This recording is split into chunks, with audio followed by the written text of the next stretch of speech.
Do you have student loans and wonder what to do with them? Have you heard about the proposed changes to student loans? Keep listening as we update you and give you our advice on certain situations.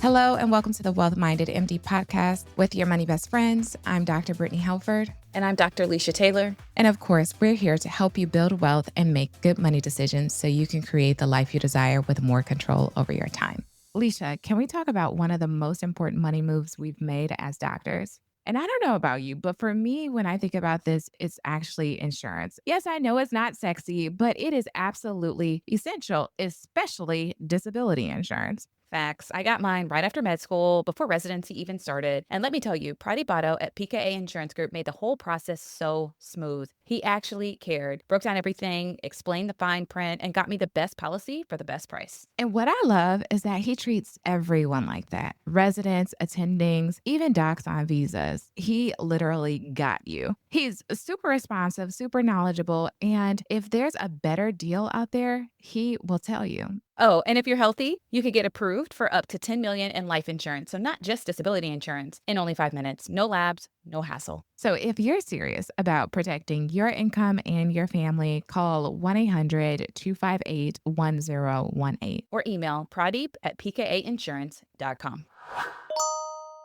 All right, Brittany, what is going over there for you in Boston? Oh my gosh, Leisha, I need to pay someone to coordinate my life for me.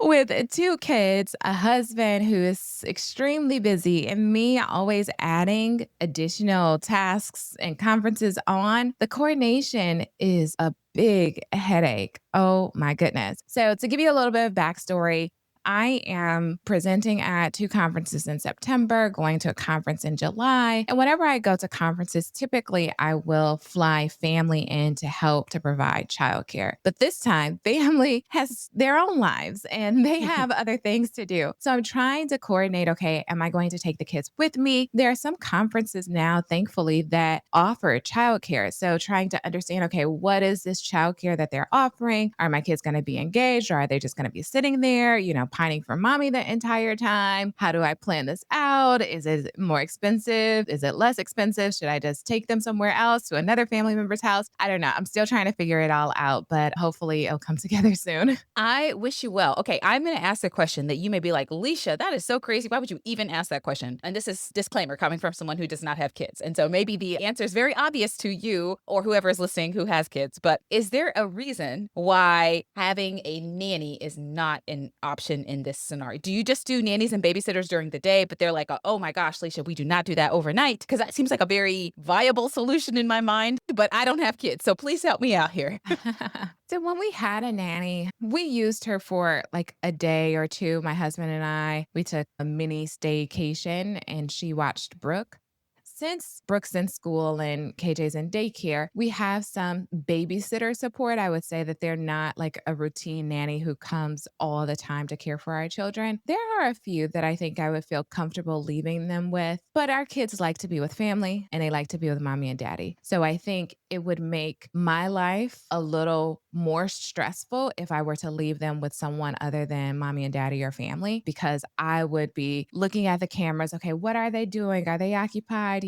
So I wouldn't leave them for an extended period of time. Typically, when I go to conferences, especially if I'm presenting, I just want to have a clear head. I want to have no concerns, no worries. And the way that I do that is by ensuring appropriate supports. I don't know if I would feel 100% comfortable doing that for more than 3 days just with a nanny. Wait, how long is your conference? Yeah, so it depends. So we have one conference that is 3 days that I'll be gone for an entire 3 days. But even still, I don't know. Maybe it's just something I need to get comfortable with, but I typically like to try to leave them for extended periods of time with family or with just my husband. Now, one of the things that I am thinking of, okay, how can I leave them here with my husband, but provide additional supports to him? So maybe he can't be there right at 5:30 to pick them up. He can come home at 7. And so I'll just have a nanny or babysitter from 5:30 to 7, which I think is a viable option as well. Look at you. You are coming up with the solution, might I say, on your own right here in real time, because that's what we do here on Wealth Minded MD, help people come up up with real-time solutions to real problems. I'm happy about that. That seems like a viable solution. I didn't realize your husband was still going to be in town. So I think that seems great, right? I don't know. In my mind, it seems like, oh yeah, no brainer. Have a nanny pick him up if your husband gets home late and like have him watch the kids. I have spoken to some of my female friends that are like, husband, watch the kids. So I don't know. Your husband's a physician. So I mean, on the rank of qualifications for a good husband that can watch some kids, he seems right up there. It's really interesting. I'm glad that you say that. I think one of the things that I've had to learn with rearing children is that my husband is not going to do things the way that I do them, and allowing him to differentiate himself as a parent and to be comfortable that the kids might eat pizza 3 meals out of 4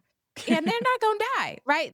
They not gonna die. So let my husband just get the pizza. And whenever he has the kids, he sends me a picture of, if he has fruits or vegetables on the plate accompanying the pizza. So that I know that they've at least eaten something that was grown in the ground. But that's definitely a viable option. He's just really busy as well. So I just like to try to provide support if possible. All right. I'm not married. So maybe this is what good wives do, provide support for their husbands. That sounds logical. Meanwhile, I'm like, can't he just figure it out? So anyway, I can see now why I am not married right now. So I'm learning from you is what I'm saying. I'm learning. Yeah. And each family is different. So this is one example of a married family. So married couple. All right, Leisha. Well, is there anything going on in your world that you want to share with the people? I have some maybe not so good news. Some of my family members are going through some like health crises right now. And so it is interesting navigating this dynamic as someone who is a physician and obviously understands how the hospital system works, because I probably understand a lot more than they might. And so it's like, okay, how much information do I divulge? Is this necessary for me to tell them? Am I purposefully withholding information? Things like that. Just give a little bit of context. I have access to a lot of my family members' my chart. They give me their username and password just so I can access test results and things like that. I do not often check it, except in certain situations when they're like in the hospital or something like that, which is the case now. And so I can log in and I can see test results and I can see CT scans and things like that. And I'm like, ooh, how much do I divulge? Do I give questions to a family member to ask? Do I try to ask myself? Do I just harp in there and waltz in there as the doctor I am and demand, take charge? Or do I let other people have autonomy and play the background role? When it's older family members, it's like, will they listen to me? So it's an interesting kind of dynamic that I am dealing with right now. And I'm also realizing in this moment how privileged I am and that a lot of my family members have not had significant health issues. And so I'm blessed in that sense that this is kind of like my first time really having to navigate this. But I'm realizing this may happen more often as my family members, my dad and his siblings are definitely not getting any younger. And so I think this is something that a lot of people deal with. In fact, I have actually spoken to other physicians about navigating the sandwich generation is what they call it, where you're navigating new kids and rearing children, but also aging parents. How do you navigate the middle, being in the sandwich and just saying, okay, I'm dealing with total opposite issues here and I'm trying to keep my head above water and still have a career, have personal relationships that matter to me. And so how do you navigate it all in the midst of the chaos? And so maybe we'll do a whole episode on navigating that, but just a little glimpse into my world and kind of all the different things, million things I got going on right now. I'm sorry to hear that some family are not in the best of health, and I hope that they get well soon, or at least find a way to manage the medical issues so that it's not so much of a burden and they can still create moments of joy. And I appreciate that you bring this to our attention because I think many people are here and we don't want to do harm. We don't want to intervene or be obstructive to medical care. But then we also have this knowledge and I think somewhat of a duty to ensure that the physicians are thinking about our loved ones holistically. Whenever I'm in this position, I think, okay, God didn't give me these gifts, this knowledge for nothing, for me to only use it to help other people's families. They also gave it to me to help my own family. So how can I navigate that middle? And I think that there's a way to do it gracefully. And it sounds like you are doing it gracefully. Also asking for permission because this is someone else's medical history. It's their body, it's their care. And so it seems like you are doing your best in managing it all. It is challenging. It is extremely challenging. But I also think that it's the burden and the blessing. Yeah, for sure. I might have to take some advice from you, as we keep going along. I'm like, Brittany, okay, what would Brittany do in this situation? Because I'm noticing that maybe how you would handle things is a little bit more gracefully than how I would handle things. So how would Brittany phrase this? Because I feel like you're really good at phrasing things in a really nice, this way versus for me, I'm like, you don't understand what I'm trying to say. I might not have said it in the best way though. So This is mature Brittany on the mic. as physicians, one of the most important things that we can do is make sure that we secure our income because a lot of our financial plans are contingent on our high doctor income. One of the things that you will need to do is make sure that you get long-term disability insurance. Now, Pradeep and his team at PKA Insurance Group have a reputation for putting people over profits and always doing what's best. Do not hesitate to email PKA Insurance and his team today. They will help you get the insurance you need with the service you deserve. Alicia, as we're talking about navigating difficult situations, I think one of the things that many of our listeners, I know people have jumped into my DMs and messaged me, okay, what is going on with student loans? And if you are unaware, there have been new student loan changes that have passed with this one big, beautiful bill. I don't know how beautiful this bill is, but that's what they've called it. It is causing a lot of chaos, I think, for people to conceptualize their student loans. And Leisha, I know you're in the thick of it. I've paid off my student loans. So what are you hearing from people? And let's break this down. Yeah, similar to what you just said, which is one of the reasons why we decided to do an entire episode on student loan changes. This is our financial focus for this episode, is because there are a lot of things kind of going on. There were different versions of the bill that was proposed. Some had this thing in it, some had that thing in it. Some things were taken out, some things were put in. And so there's a lot of, I think, confusion on what is actually in the final version of the bill that was passed. And then there's this question of, okay, so how does it affect me and what should I do? And the how does it affect me is a question that I'm hearing from existing physicians, from people who are planning to go to medical school, so who may not be physicians yet, from parents of medical students or parents who took out student loans on behalf of their kids. So it's a question that a lot of people are asking. And then what do I do, right? Do I need to do something right now? Do I need to wait it out? What are my options? So there's a lot of questions, I think, going on. And so for us today, what we're going to do is try to break this all down and talk about what's in the bill, some of the different student loan changes and repayment plans.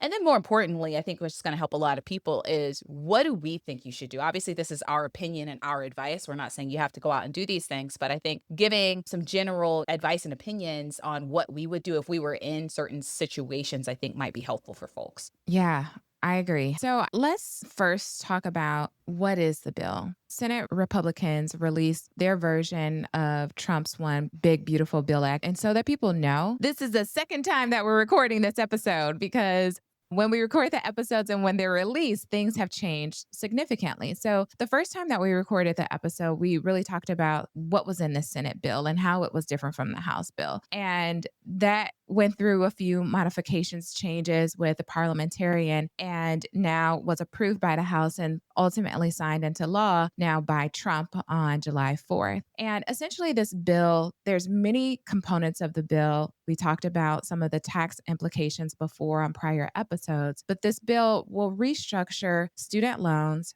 repayment plans, and how we conceptualize forgiveness. And so this is really important for me. When I had student loans, I was thinking, okay, I need to pay for my education. How will I actually pay for it? And part of the way that I paid for it is with student loans. Part of the way that I paid for it was with scholarships, but I also, the decision of which medical school to go to was based on how much loans will I need to take out? How much federal support can I get? And so this really changes that calculus for many people. Another thing that I thought about, if I were to go for forgiveness, what would that look like for me? And how would I pay back my student loans? And then before, there were many different options. There was income-based repayment option, income contingent repayment option, the SAVE plan, which made things really affordable. Of course, the standard repayment option. And then I was also considering, okay, how does all of this fit into the mix of PSLF?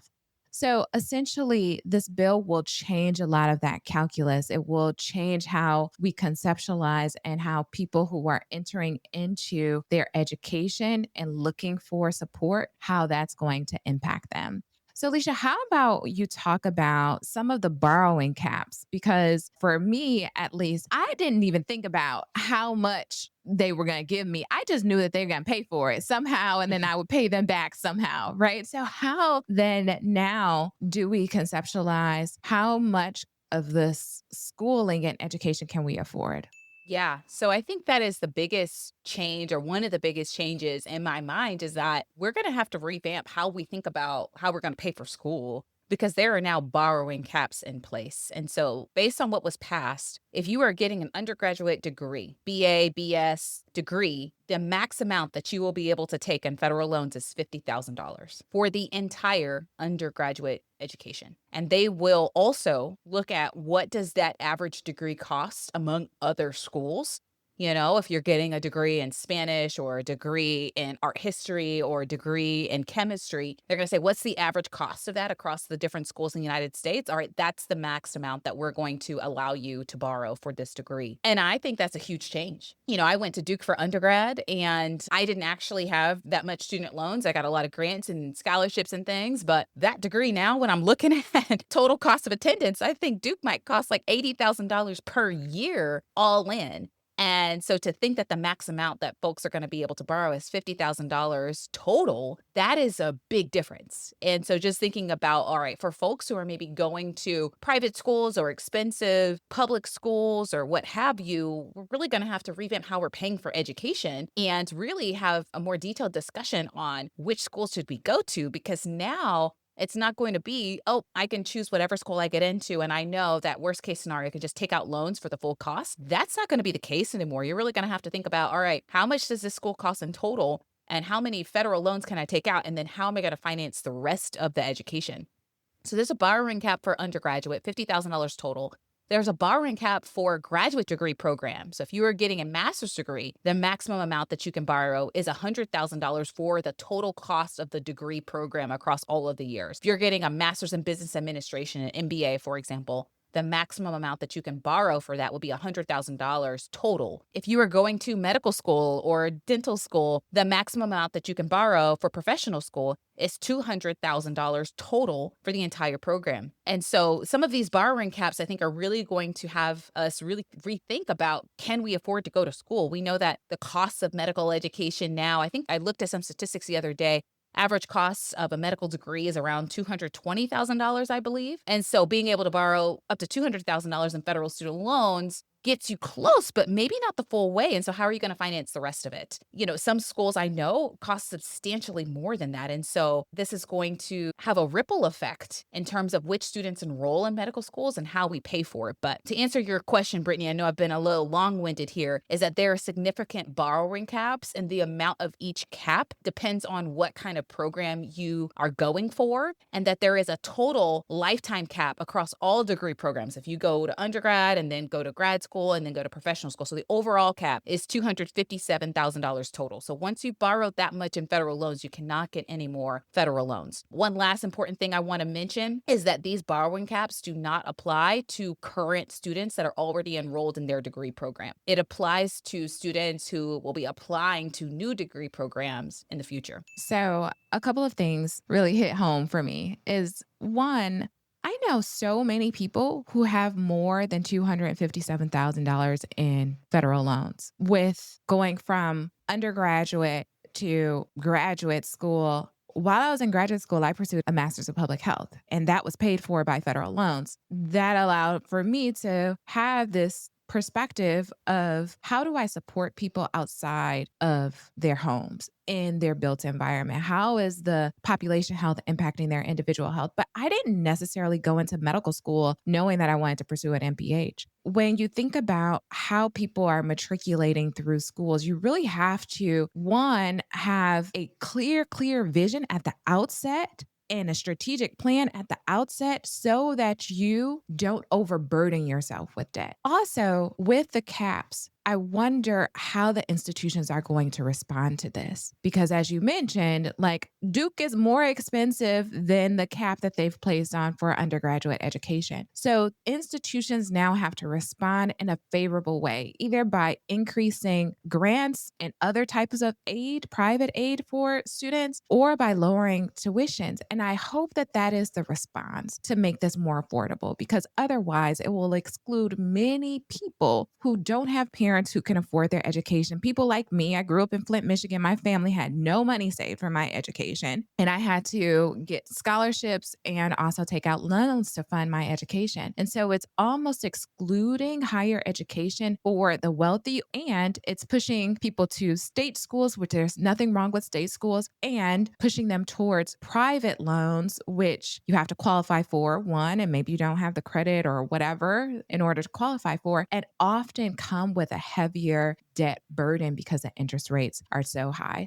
So I am deeply troubled by this, but hopefully the institutional response will be favorable for the student in order to perpetuate this legacy of excellence that we've held so tightly in the United States of, you come here, you get a good education, and then you're able to get a good job, make a good living, and things of that nature. Yeah, I mean, I totally understand where you're coming from. I also got a master's in public health. With these borrowing caps, I probably wouldn't have gotten that degree. And so it's really going to have people rethink which degree programs they go out for, and also thinking about, do I really need this degree or not? As you mentioned, the way to maybe supplement is to get private loans, but not everybody qualifies for private loans. You have to have decent credit, you have to have a cosigner. And so if you come from a low income family or don't have really good credit, as a lot of younger people do not, then you may not be eligible for private loans. And so you may not have a way to finance your education. So as you mentioned, I agree with you.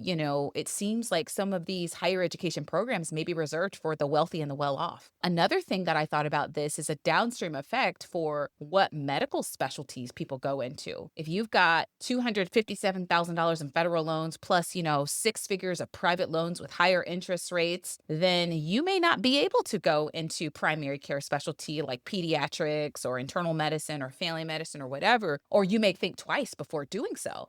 It may push you into going into some sort of specialty that pays a lot more. And I think that the people that are going to suffer are the folks who rely on primary care physicians. It seems like we're going to have a lot fewer of them, given the fact that people who typically work in primary care make a lot less than those who are specialists. I'm really worried about the impact that this could have on medicine and the different field and the different specialties and who chooses to go to medical school. I heard some people say, you know what? Maybe it's going to push people to become PAs or MPs instead of becoming a physician because maybe they don't have the ability to qualify or don't have the ability to take out the loans to be able to pay for it. And so I'm really interested to see the impact that this has. I know that the federal government, I think, is doing this because they want to limit how much money people can borrow and put some pressure on schools to lower tuition or at least not continue to increase tuition at the rates that they have been. But I do think that in the short term, this is really going to impact a lot of students. Yeah. I've had conversations with people who are interested in medicine and have had a longer journey. And I'm like, okay, maybe you should reconsider. And I never want to discourage anyone from doing what they dream, but I think that there are other ways to achieve a dream without taking on so much debt. So I think that this will definitely push people to be more creative, especially as we approach, okay, now there is the debt, right? How do you fund your education, right? With loans. Then after you graduate, right? How do you repay the loans? And the repayment options have changed substantially also. Before, there were many plans. I listed some of them in the beginning. Now there are only two. The first is this standard repayment option, which would be standardized over 10 to 25 years, depending on the amount of the loan. And then you have your WRAP plan, as they're calling it, the repayment assistant plan, which bases your income on 1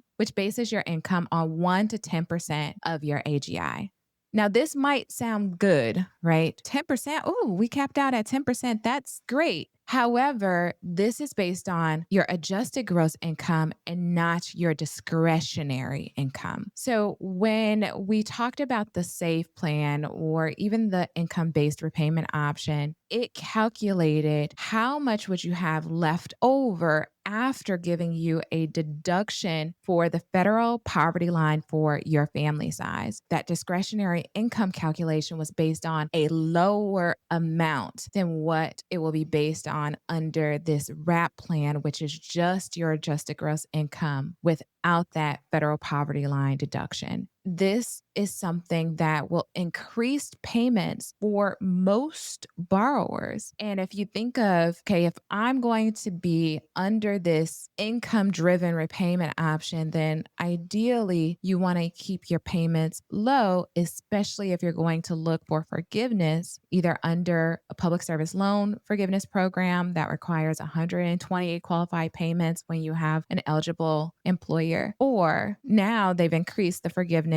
from 20 to 25 years to 30 years. So if you're under this WRAP plan, you can pay this income driven option, make those payments, but you have to have 30 years of payments before you actually will get auto forgiveness. So it means that people will be paying substantially more over time. So I'm just a little concerned that there are only two options now. I'm also concerned that it is not based on your discretionary income. It is based on your adjusted gross income, which is going to increase payments for most borrowers, and that you will have to pay for 5 years more, than what the other options were in order to get forgiveness. Yeah, yeah. And this is for people who maybe are not enrolled in the public service loan forgiveness program and who are just in an income driven repayment plan. For people in those plans, as you mentioned, Brittany, you automatically get forgiveness after 20 or 25 years, the way the plans are now. But this bill extends that to 30 years. And so people are going to have to pay on their loans for a lot longer than they used to have to. Some other important things is sometimes people will ask me about timelines and deadlines and dates. And so based on this bill, the repayment assistance plan comes into effect July of 2026, so about a year from now. It says that people who are on pay as you earn, income contingent repayment or ICR, and the current save plan, they have until 2028 actually to switch plans. So between now and 2028, if you have not already switched plans, they will put everybody who has not designated a plan into the repayment assistance plan. Now, of course, we still have this court injunction on the save plan. And so there may be something that happens in the courts with folks who are currently on that save forbearance plan between now and then. But I wanted people to know that as of now, the pay as you earn plan is still open. And I was looking yesterday, and you can still enroll in the pay as you earn plan if you qualify for it. You can still enroll in the income based repayment plan if you qualify for it. And so you have until now, between now and 2028, to actually make that switch. And so I know a lot of people are going to have some questions on what do I do? When do I switch? Do I switch? And that sort of thing. But I agree with you. I mean, the repayment assistance plan, most people are going to be paying 10% of their adjusted gross income. I think the way the bill is written is if you make over $100,000 a year, you're going to be paying 10% of your income, and it'll be 10% of your adjusted gross income, as you said, instead of your discretionary income, which is the calculation that is used currently. And so, as you mentioned, a lot of people's monthly plans may go up under that repayment assistance plan. There are some decent things in that repayment assistance plan that I should mention. One of them is that under the repayment assistance plan, it will forgive any unpaid interest. And so when you make those payments, if the amount that you pay each month does not cover the interest that accrues, the unpaid interest will be forgiven. And it also offers a matching principal payment of up to $50 per month. And so folks who are in the repayment assistance plan, I think the goal is that their student loan balance wouldn't balloon or grow drastically from year to year, that at worst it will just stay the same. So that is one good thing about the repayment assistance plan that's in that bill. And so it's not all bad, but I agree with what you're saying is that it's not as good as the SAVE plan was originally written to be. And so there are some pros and cons, it seems, with that plan. Yes, I think they're trying to adjust the bits for family size. So if you have two children, then, they'll give you a reduction of $100, $50 per child. So I get that they're trying and they didn't want to impose a huge burden upon people. But even those at the lowest income will still have to make some payments. It changes the game for many people. All right, Leisha. So let's talk about those who are married. I think that this is one thing that was the version that passed is different from the Senate bill. And the Senate bill proposed that if you were married and you filed separately, then they would still include your spouse's income, which could make your payments be substantially higher than if your spouse's income was excluded. So thankfully, the bill that passed does not include that. So essentially, you can still do married filing separately and have your student student loan payments be based only on your income, which I think is extremely favorable so that people are not being penalized for being married. One of the things that at least happened in my marriage is that my husband's debt was his debt and my debt was my debt. So I think this helps to kind of ease those conversations and to give married couples a few more options. Yeah, which I'm happy about that because, like you mentioned, it was kind of like you were being penalized for being married, and we didn't want, obviously, that to be the case. Another thing that I think is still in place is the IBR plan. Unlike the other student loan repayment plans, the IBR plan was actually passed through Congress. And so that's one of the reasons why in a lot of these bills, they don't touch the income based repayment plan, the IBR plan. But it is one of the reasons why they can touch some of the other plans, right? The pay as you earn plan, the save plan, the income contingent plan, because those plans were not passed through Congress. And so it's like for those people who are on the income based repayment plan, that plan is kind of set in stone. You're pretty safe for now. And the bill says that if you are currently on that plan, you can stay on that plan. So then the question becomes, all right, which plan should I choose? Should I choose the income based repayment plan? Should I choose the repayment assistance plan? What's the difference in the plans? As you mentioned, Brittany, the repayment assistance plan one bases your payments on your adjusted gross income. The income based repayment plan bases your payments on your discretionary income. And the difference is that your discretionary income is actually your adjusted gross income minus a percentage of the poverty line. And so a good way to think about this is that when the payments are based on your discretionary income, you pay less than when they're based on your adjusted gross income. So that's one difference. The other is that the income-based repayment plan also makes some people pay 10% of their discretionary income and other people pay 15% of their discretionary income. And the difference, who pays 10%, who pays 15%, is based on when you took out your student loans. They have this distinction in what they call new borrowers, so people who took out a loan after 2014, and old borrowers, so people who took out a loan before 2014. If you consolidated your loans, it's the date on which you consolidated. So if you consolidated after 2014, you would pay 10%. If you consolidated before 2014, you would pay 15%. So that's one difference in the IBR plan, is that different people pay different amounts. The other big thing with the IBR plan that I think really impacts a lot of physicians is the payment cap. Under the income-based repayment plan, your payment is 10 or 15% of your discretionary income based on when you took out the loans, but there is a cap to how high your payment can be, all right? And that cap is based on what you would have paid if you were enrolled in the standard repayment plan. What does this mean in English? Essentially, is that doctors who make a lot of money, let's say you're a physician and you make $500,000 a year, $1 million a year, you won't have to pay 10 or 15% of that $1 million.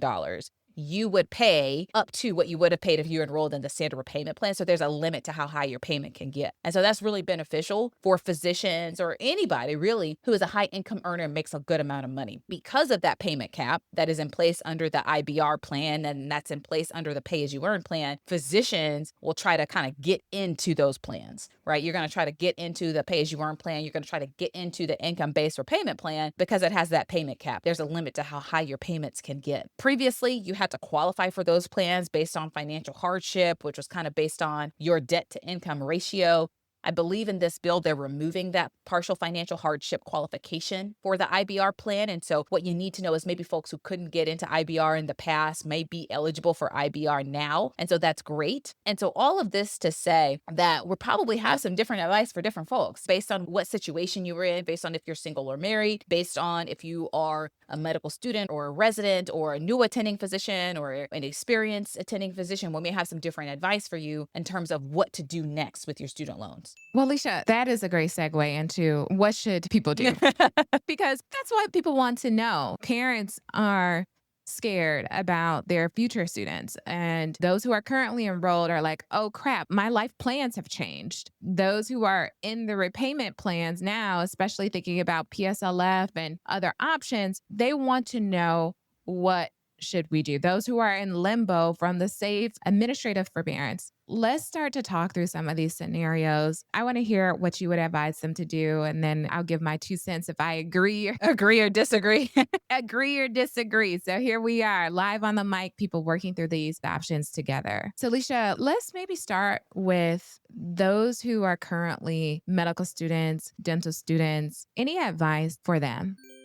Yeah, for current students that are already enrolled in medical school, so they're already, an MS1, so a medical student first year, or MS2, a medical student second year, that sort of thing. I would say don't borrow more than you need. And the reason why I'm making this what seems like a very obvious stipulation is because I think in the past, the thought was, well, the SAVE program is so generous and PSLF is so abundant and so many physicians are getting it. Why would I try to pay for my medical education myself? Why would I try to be frugal? I can just borrow the max amount allowed and know that it'll all get forgiven under the public service loan forgiveness program. Given these changes in student loans, given the fact that now they're going to start putting some caps on how much you can borrow, I would tell students, hey, don't borrow any more than what you need. I wouldn't purposefully enroll in the military repayment plans or some of those other programs unless you absolutely want to do those programs. But at the same time, I would be thinking and doing my due diligence and thinking about, okay, what are the different forgiveness options that might be available to me when I finish my schooling? For some folks, it is the military option, right? The military will pay for your medical school or repay your loans if you decide to enroll in the military. There's different programs where if you work in a low income area or a disadvantaged area, maybe they'll repay a portion of your loans. If you work with patients who have substance abuse problems, they'll pay for a portion of your loans. If you are a pediatric subspecialist, they'll pay for a portion of your loans. If you are a faculty member at a medical school, they'll pay for a portion of your loans. If different states have different state-specific loan forgiveness programs. So if I were a medical student, I would be looking into all of these different options. I find that a lot of people anchor themselves on public service loan forgiveness, and that's not a problem. But there's not a problem with that program. But at the same time, I would also be looking into other backup options as well. And so if I were a medical student, I would not borrow more than what I need. And I would start looking into these different loan forgiveness programs so that I can start doing what I need to do to make sure I qualify for them. Yeah, I agree. The battle is one with planning and preparation. And so, what I hear you saying is understand how much you actually need and only take out that amount. And while you're doing that, also do your due diligence to understand what other options are available to you, which is a calculus that I did as a medical student, but I don't know it was as thoughtful as it should have been. I remember having a budget and reviewing my expenses and understanding, okay, where can I live? Where can I not live? And also, what is the value in those places? And what I mean by value is if you're a student, then are you someone who can study at home or do you need to be close to school so that you can utilize the library? And if that is the case, then it might be worthwhile spending a bit more living closer to the school or to the library. So, yes, it is about the numbers, and that's what Leisha is saying, but it's also about the individual. So, be very reflective and introspective about what you need to be successful in your career and what you need to be successful as a student, and really optimize the value of those things and try to minimize some of the other things that you do not need. Okay, Leisha, so that's for those who are currently enrolled. Now, let's talk about residents because residents are in this phase where some of them may still be in the grace period, but then others are like, oh my gosh, I've never had to pay anything. And now there's going to be a bill come due. What would you advise to residents? Yeah. So one of the things that I guess I forgot to mention in the med student portion is to file your taxes as a fourth year med student when your income is zero or around zero, because remember, your monthly payments are going to be based on your income. And usually it's based on what you filed on your taxes. So make sure you file your taxes as a fourth year medical student so that when you are a resident, your first year as a resident, your payments are $0 or very, very low. The second point of advice for resident physicians is to see if you can consolidate your loans. So combine all of your loans from the different semesters of medical school into one big loan. The advantage of doing that is that when you consolidate your loans, you can forego the mandatory grace period of 6 months and start making, hopefully, your $0 payments or very low payments from month one in residency. If you do not consolidate your loans, so if you don't combine all of your loans from the different semesters of medical school into one giant loan, then what's going to happen is you're going to be placed in this mandatory grace period where you're not going to have to make a payment for 6 months, but also those 6 months are not going to qualify for public service loan forgiveness. So that means you're going to have to make up those 6 months on the back end when you're an attending, making thousands of dollars a month. So you want to make as many payments for zero and low cost as you can. And the way to do that is to consolidate your loans, waive that grace period, and start the payments from day one when you are a resident physician. For those who are not first year resident physicians, you're like, Leisha, that ship has sailed. What I would do is think about, am I going for public service loan forgiveness or not? And the reason why that matters is because that might actually change which repayment plan I would enroll in, actually. For those who are positive that they're going to go for public service loan forgiveness, you're like, yep, Leisha, I'm in primary care. I'm going to work for an academic institution or a nonprofit hospital. and I'm going to go for public service loan forgiveness, I might actually say, all right, maybe enroll in the income-based repayment plan if you can get yourself into that plan. You're going to pay probably about 10% of your discretionary income. You'll be able to exclude your spouse's income if you're married. There's a payment cap in place. And so, your payment will not go above a certain amount when you become an attending physician, and that payment will count towards public service loan forgiveness. And so for resident physicians, I might say, hey, the next time that you recertify your income, which I think for most people is not due until next year, I would probably switch into the income-based repayment plan. For those who are not sure that they're going to go for public service loan forgiveness, they're like, Leisha, maybe I'll do it, maybe I won't, I'm not quite sure. I might actually consider the repayment assistance plan. And the reason why I might consider that plan is because the repayment assistance plan has a subsidy that waives any unpaid interest that isn't covered by your monthly balance. And so it will prevent your monthly balance from growing as much from year to year. And so if you're not sure you're going to go for public service loan forgiveness and you think that there's a chance that you might actually have to pay off all of your loans in full by yourself, you want to make sure that amount is as low as possible. And it seems like, based on what is written in this bill, that the repayment assistance plan might prevent your balance from growing and therefore might leave you with the smallest balance by the time you finish your training. And of course, payments made under the repayment assistance plan count for public service loan forgiveness. If you are somebody who's a resident physician and isn't sure if you're going to go for public service loan forgiveness, I might actually switch into the repayment assistance plan when it becomes available next year. If you're someone who is sure you're going for public service loan forgiveness, I might actually switch into the income-based repayment plan. But I wouldn't do any of those switches or anything like that probably until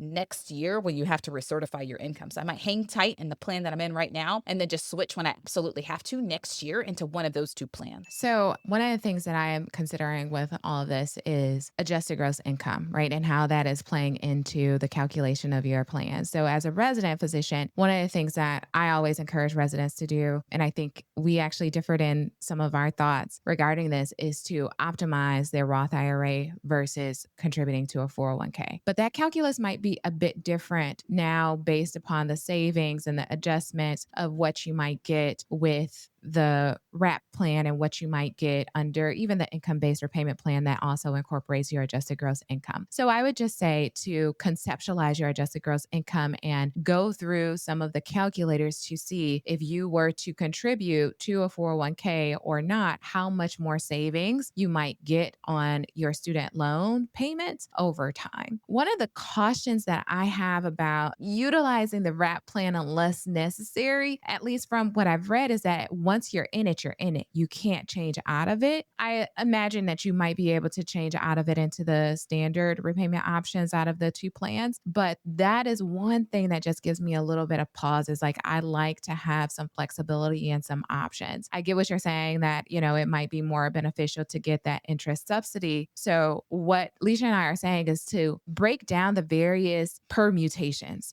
of what your student loans might be in this plan versus the other plan, what your student loans might be if you actually contribute to some type of pre-tax account like a 401k or 403b that you might have access to versus not, and understanding what your payments will look like, not just in year one, not just during residency, but also what will happen thereafter as an attending physician. And kind of understanding some of those nuances, I think, could be very, very critical for you if you want to do forgiveness. I can say that I initially thought that I wanted to do forgiveness under public service loan forgiveness. And then I'm like, this is probably not for me. And I chose to refinance my loans and to pay them off. So you just want to understand what your options might be if you chose not to do forgiveness so that you can still be able to optimize your wealth plan. Yeah. The one thing I wanted to emphasize for resident physicians is that I might not make any big moves until we understand what's happening with the save court injunction, because I think a lot of residents are stuck in that save court injunction. A lot of people, including residents, don't have to recertify their income until early next year. And so if I was a resident physician, I would just hang tight until early next year. And then when I have to recertify my income, I would switch into one of those two plans. I wouldn't do much between now and then. Sounds good. Okay, Leisha, what advice do you have for attending physicians? Well, I think this differs. If you are an attending that's close to forgiveness, an attending that's kind of far away from forgiveness, and attending on the save forbearance or not. So I think it depends on what kind of sage you are for an attending.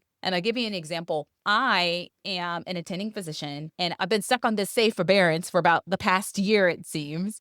But had I not been on this safe forbearance, I would be about 3 years away, I believe, from forgiveness. Versus I have some friends that are like, Leisha, I'm stuck in the safe forbearance and I'm 2 months away from forgiveness, right? And so I'm a bit further away than they are. And so I'm going to kind of separate my advice into folks who are, let's say, I don't know, less than 6 months away from forgiveness and folks who are more than 6 months away from PSLF forgiveness. So the first thing I want to say is I think in some of the proposed bills, there was this stipulation about how your years in residency wouldn't count towards public service loan forgiveness. That part was taken out of the bill. So that is not in the bill. That has not been passed. Don't worry about that part. But this thing that's, in the bill is, or I guess for a lot of folks who have been stuck on this safe forbearance and they're close to forgiveness, I've heard from folks, they're like, Leisha, if I could just get these months to count, right? I'm trying to buy back my months. What happened to the buyback plan? I don't know if that's still a thing. For folks who are close to forgiveness, less than 6 months, my advice to them has been switch plans.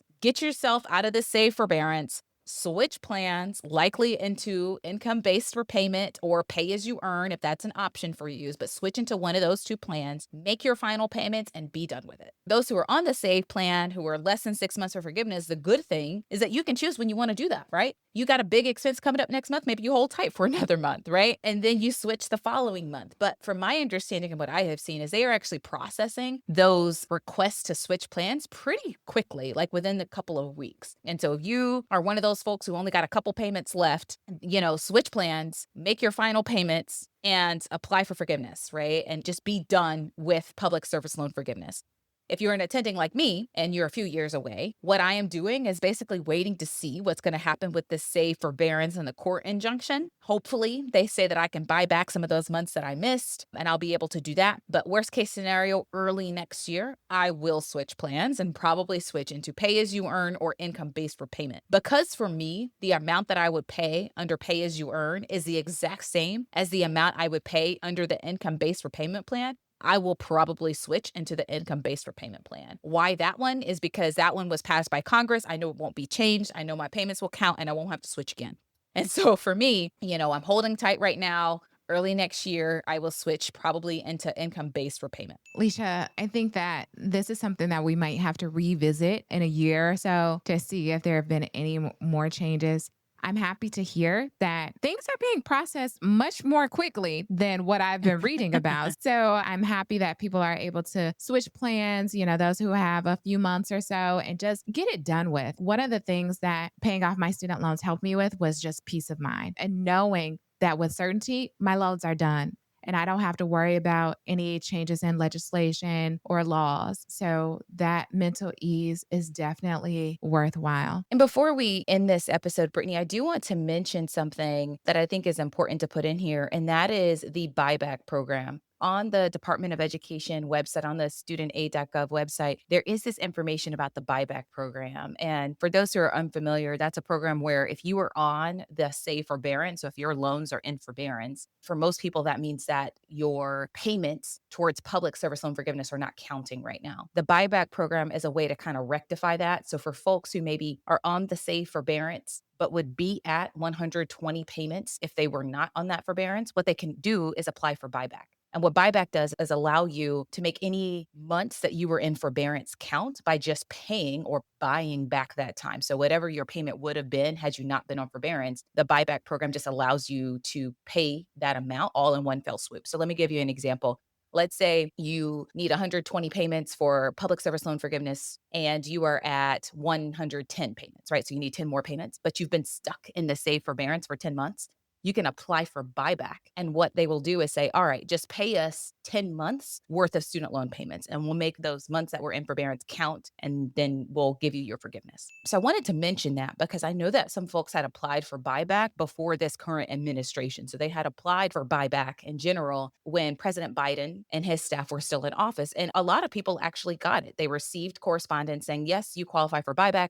You can, pay whatever this lump sum amount is. We'll count those payments and you'll get forgiveness. But it seems like the processing of that buyback program has really slowed. I know a lot of people who applied for buyback back in October or November or December of last year. And it's now, as we're recording this July, and they still have not heard back.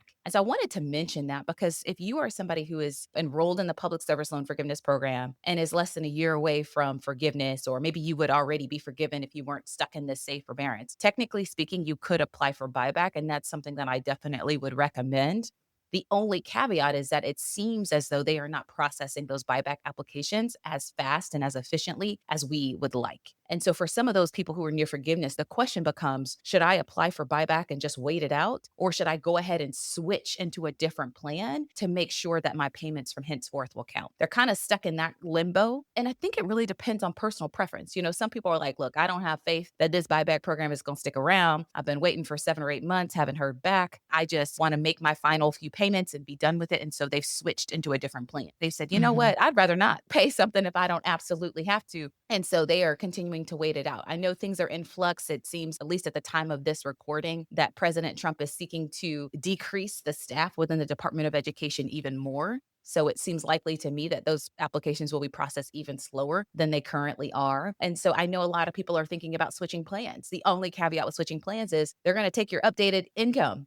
And so for some folks, when they switch plans, they might see their monthly payment counts jump. I know this is a lot to kind of keep track of, and a lot of people are asking these questions of what should I do? They'll talk about their own personal situation and say, hey, should I switch plans? Should I wait it out? Should I apply for buyback? Should I give up on this program entirely? And I think it really does depend on your own personal situation. The last thing I want to mention is about refinancing. For some folks, this is just too much. They're like, you know what? I don't really have that many student loans. So I think I'm going to refinance my loans, be done with it, pay them off, and wash my hands of it. And for those folks, if that's the decision that's best for you, don't let me stop you. I just always like to remind folks that choosing to refinance your loans, choosing to give up on public service loan forgiveness and potentially refinance your loans is a binding decision. So it's not something that you can ever reverse, and it will make you permanently ineligible for all of the federal student loan forgiveness programs. But if this is something that you've decided upon, my advice for people would be to actually see if refinancing is beneficial given the current economic climate. Some folks who are seeking to refinance are finding that they actually don't get a lower interest rate than what they already have on their federal student loans. So they're just waiting it out right now. Other folks I've heard have tried to refinance, but they've got $500,000 or $600,000 of student loan debt, and the refinancing companies denied them. The situations can get pretty nuanced depending on your job situation, your income situation, your student debt situation. So I'd really encourage folks to really kind of keep up as best you can with some of the changes. And if you're not sure, at least avoid making a binding decision right now and maybe give it a few more months. I agree with what you're saying. For me, refinancing my student loans was the best decision that I made. But again, it was in a different economic climate and I was able to get a lower interest rates and leverage. And so there's a lot of uncertainty with student loans. Things are changing. It seems almost daily like there's a new update. So if something sounds a little out of date as you're listening to this podcast episode, that's because things have probably changed since we've recorded this thing. But really getting acquainted with what are your numbers? What are your goals? What is your vision? Do you want forgiveness? Can you stick with this through the thick and the thin, the ups and the downs? Or are you like, okay, I need to wash my hands with it? How do your finances look? Could you afford a higher monthly payment if you were to refinance for that accelerated freedom if it offers that? So I think when you're creating your student loan strategy, everybody's student loan strategy is going to be very, very personalized. So you want to not only have a vision of what things might look like today, but if you're a resident physician, what will things look like as an attending? And try to map that out as best as you can and give a couple of scenarios. Okay, what if student loan forgiveness, PSLF goes away? What if my organization no longer qualifies? What if I refinance? Do a few permutations of this to try to conceptualize the situation and figure out which one settles best with you. And then I would just leave it alone, come back and revisit it in a couple of weeks and review that again. Maybe you'll have a different perspective. Maybe you have more insight. Maybe things would have changed a bit, and therefore you can reappraise your decision outline and make more decisions or add more things to the pros and the cons list. Whenever I do like a pros and cons list, when I'm evaluating my financial decisions or life decisions, the one that has the most pros on it is usually the one that I go with because that's what my spirit is telling me, right? Our bodies, our minds are able to conceptualize more benefits. And so if that's what is outlined there, then that's probably the one that you should go with. But you can also ask other people's input because we also have blinders. And I think that that has been very beneficial for me just to talk to other people about, okay, what am I missing here? This is what I'm thinking. Is there anything that I'm missing? What do you think about this strategy? And you may or may not incorporate that into your decision making, but I think it's worthwhile to know how someone else is conceptualizing it. This I know can be heavy. because student loans are all over the place right now with this administration. I just want to give you all a piece of confidence that you don't have to make a decision right now. Think about it right now as you're listening to this podcast. Think about it in a week time and continue to conceptualize this. Don't make any brash decisions until you kind of thought about it. You've queried your friends, your loved ones, submit questions to us, and you can get our input as well. All right, Leisha. Well, thank you. This is a lot to be thinking about. And I am so glad that I ain't got student loans right now, that I have no student loans right now. I love our listeners, but this is not a personal decision that I have to make. I think I hear a little bragging going on right now. And I have to tell you, I don't appreciate it. For those of us still in the thick of things, we do not appreciate your not humble brag. One of the things that I'm doing as I'm sticking it out and continuing with my student loans, at least for now, is really building up my savings. Really building up my savings. You know what I mean? Especially now that you can earn so much on your cash. You can put your savings into a high yield savings account and earn 4%, 5% interest. And so that's one of the things that I've been doing. I decide, like you, to wash my hands of this program at some point. At least I've got some cash saved up that's been earning some interest that I can use for that endeavor. And so that might not be a bad idea for other folks as well. If you're applying for the buyback program and waiting it out, if you're stuck in the save forbearance and waiting it out, if you are unsure whether or not you're going to refinance, maybe one of the things to do is hold tight, like you said, Brittany, but also maybe start building up your savings and this side fund, if you will, for your student loans, so that in the event that you end up deciding to just wash your hands of all these programs and paying it off yourself, you have some money set aside to do just that. Now it's time for some fun money. Alicia, what are you spending your money on? Well, I just spent some money actually on some new summer clothes. So I am still decently in shape, but let's just say I'm not as slim as I used to be. And so gaining weight in all the right places. That's what I like to say. Clothes are fitting a little snug, if you will, if you've been there. And so I wanted some more summer clothes. Too many, but just like some more shorts. The shorts that I did have or do currently have, they're a little shorter than what I'm comfortable with now, in my maturity. And so what I am doing is buying a few more pairs of shorts. There was a sale this past weekend. And so I went to the outlets and got a couple of pairs of shorts and got some shirts and that sort of thing. And so, yeah, that's something fun that I'm doing with money. It's hot over here in Atlanta. And so I'm wearing shorts more. And I was like, I don't want them to be that short anymore. So got a few more pairs of shorts. It's so funny how our age and perspective really sneaks up on us in some ways. Like, oh, here I am. I can't wear these short shorts. And it's so funny because my husband, we were getting dressed to go somewhere on Saturday, and he said, "You wearing that?" And I had all these shorts. It looked too short to me, but then I did the hands test that we had to do in school. And I'm like, okay, they definitely don't pass the hands test. As you say this, what popped in my head was like, oh, Alicia is about the same size as me. Girl, mail me those shorts.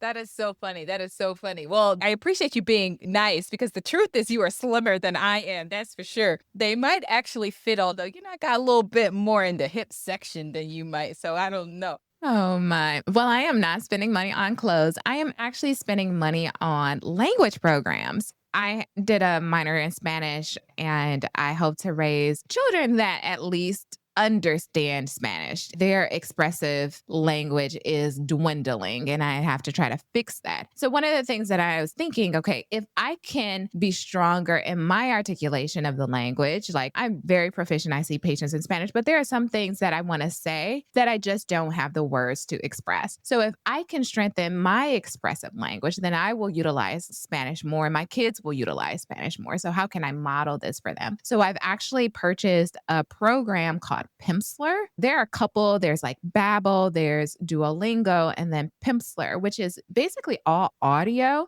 There are some, other reading and pronunciation that you can do in the app, but mostly if you just want to listen to it, then you can just listen to it and talk to yourself and really learn a lot. And so because I'm so busy, I can't sit down and read a ton. I needed something that could work with me as I'm cleaning up or as I'm walking to work. And this program has been pretty good. And I put it on when my kids are in the car with me, so they hear that, oh, mommy is learning and improving her Spanish and they're saying the words with me. So I'm really appreciative of this opportunity. And it was maybe like $150, so not super expensive, but I think it's going to have tremendous value for my family.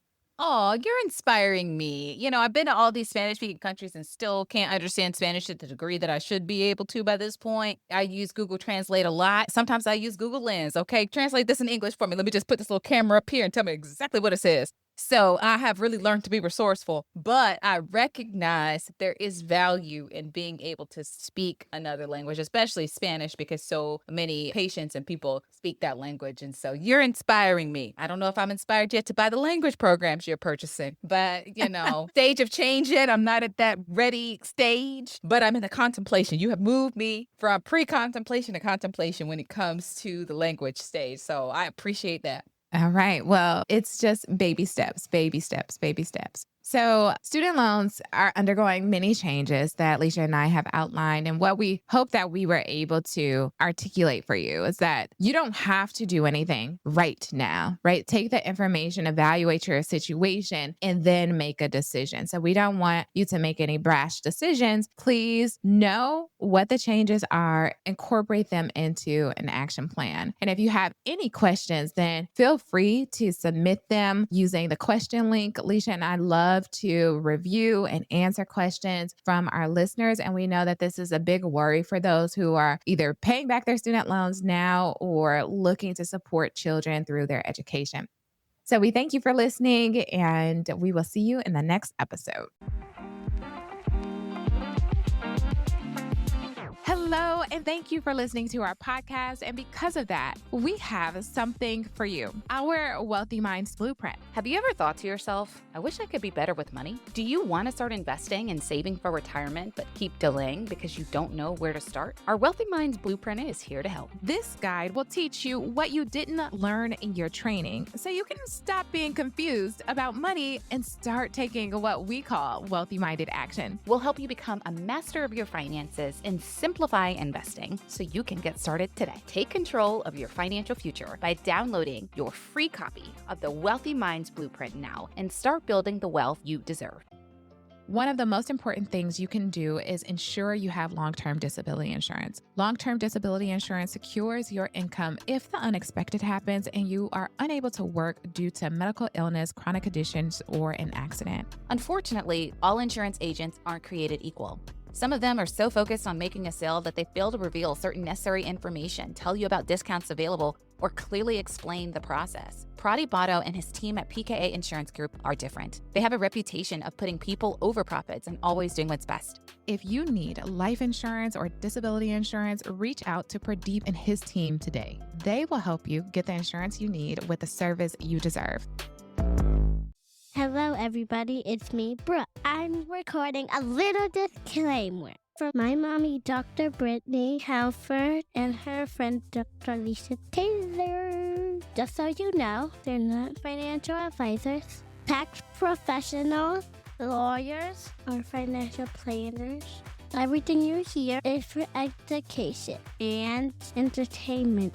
It's not strict financial advice, you know. So use your best judgment, chat with a tax professional, and all those other people that you need to talk to. Thanks for tuning in today. Keep cruising on your journey to wealth and wellness. Bye-bye.